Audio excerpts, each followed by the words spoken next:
I want to talk about your upcoming projects you have. The Stand is obviously a huge one. What can you tease? Because there's not a ton out there. It's a mini series. It was a book. It was a movie. So what can you tease?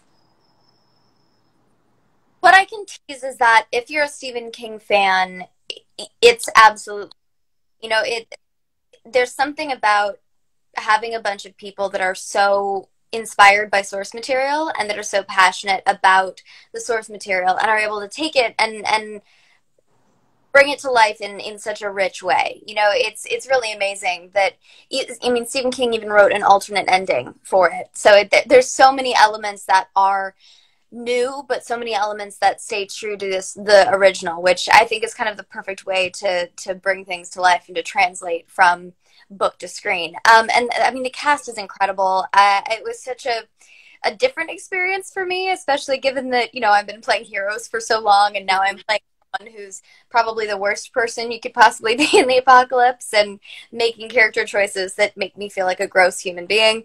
But, that's part of being an actor. You do things that are similar to yourself and things that are different from yourself, and you're a chameleon, and that's what you do. But it was so much fun, and everyone involved is so incredible. I'm just so thankful, and I can't wait for people to see it. Did you get to meet the Stephen King?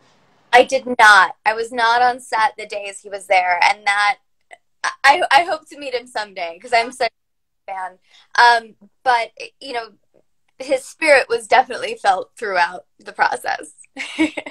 And Shawnee Smith played Julie in the original. So did you touch base with her and ask her for any advice? And if so, what can you share? I actually didn't have a chance to. I basically went straight from Arrow into this, and it was such a quick process. I had pink hair for The Stand, and I didn't even know I was going to have pink hair until a couple of days before I had pink hair. So it was one of those things that the schedules just barely worked out, and it's such a great kind of be able to slot in there.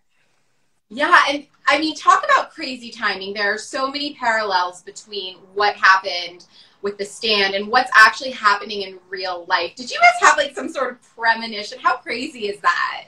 We had no idea. And in fact, talking to several of the cast and crew in the first few months of 2020, we're going, didn't we just shoot this? Mm-hmm. But what's great about The Stand is, yes, it's about all of this, but beyond that, it's more about the people and more about sort of what happens to who's left behind and kind of what you go through as a human being and forcing you to choose kind of what you stand for and what does that say about who you are as a person. And it's really ultimately the choices that you make that create your destiny. And that's kind of the core of the story for all of the characters. And obviously, being Stephen King, every single character is so complex and rich and has so much going on that you just put them all in this absurdist situation. It's brutal, and it's very adult, and it's very absurd, and Stephen King at its finest. But I'm so excited for people to see.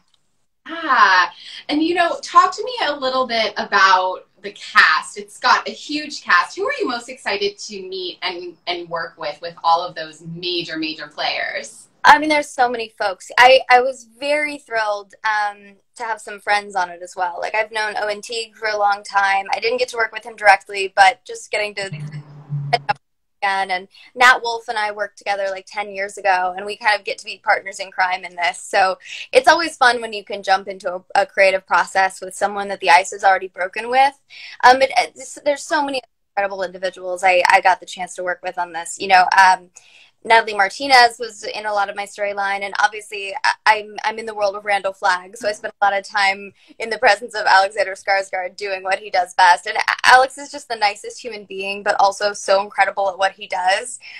I'm so excited for people to see how he brings this character to life, and I'm sure all of it's true for the rest of the folks that I didn't get a chance to work with. But throughout the process. God, there's so many. Even my first day on set, I'll never forget, because I was thrown into the scene with Henry Zaga and Brad William Hankey, and the two of them were so kind because they'd been on the project for a while at that point, and I was brand new, and I got to be really good friends with both of them because we just spent an entire day kind of creating this entrance of the Tinkerbell of the apocalypse, as it were.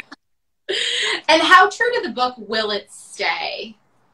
It stays pretty true to the book. I mean, obviously with the new ending and as they've sort of expanded the story, Julie's story is a bit different than it is in the book, but I think it only serves the statement that, the creators are trying to make with this miniseries and serves sort of the story that we need in 2020 from this source material.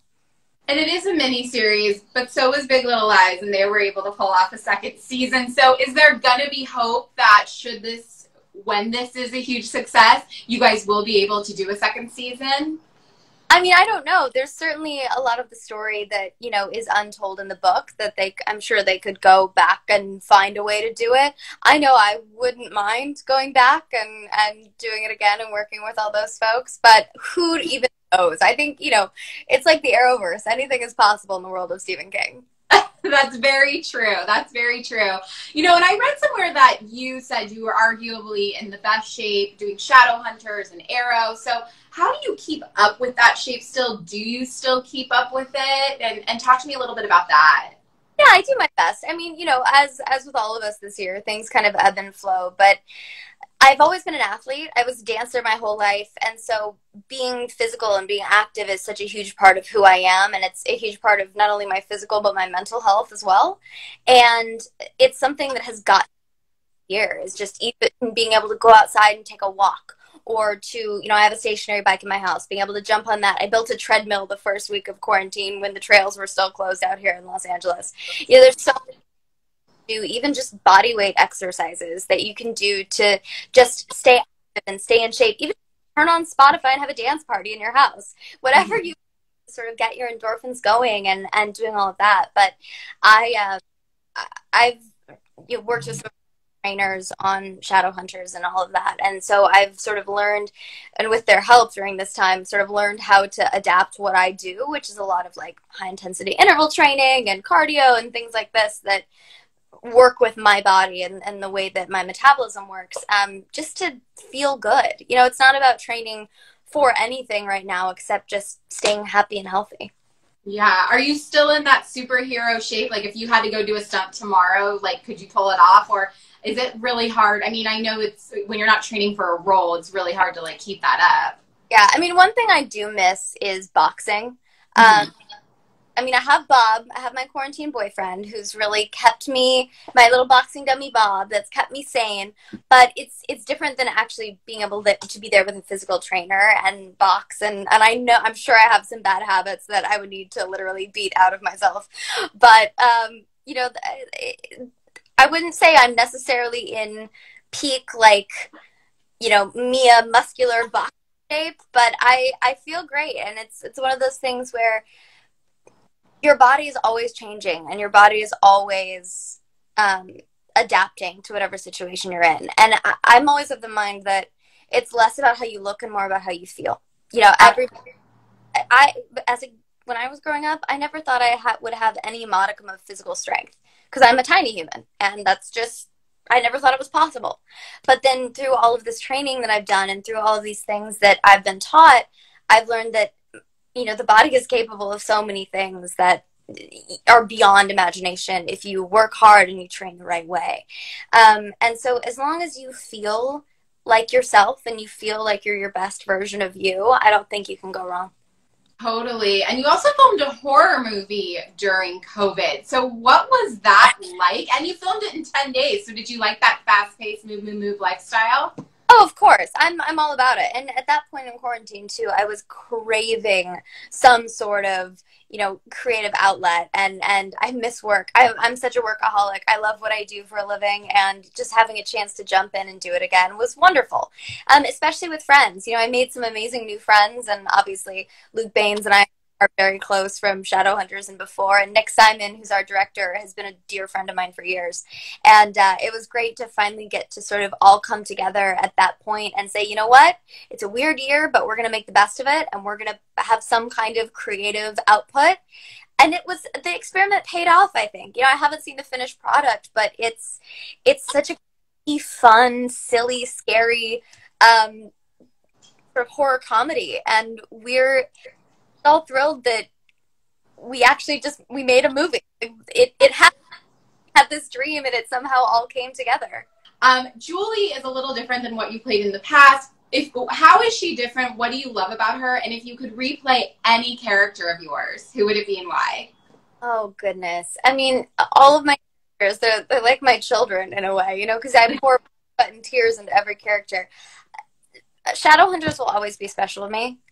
And, you know, it was sort of my first foray into creating a show from the ground up. And so and that's, all those folks are family to me. So if I were ever able to jump back into that world, I would do it in a heartbeat. You know, if Clary Frey ever has a chance to come back to the screen, I volunteer as tribute. But as far as Julie goes, it was a very odd experience for quite a lot of it, because I love Julie for how unabashedly herself she is, and how she has no inhibitions and no problem putting herself out there and going after what she wants. I think that's probably her only admirable quality. Maybe the fact that she can pull off pink hair, along with the array of other colors. But she is definitely not an example to follow pretty much in any other aspect. You know, playing a villain, you have to learn to love your character, but it's an experience when you are making character choices that make you feel like a disgusting human being, and just like the worst possible human.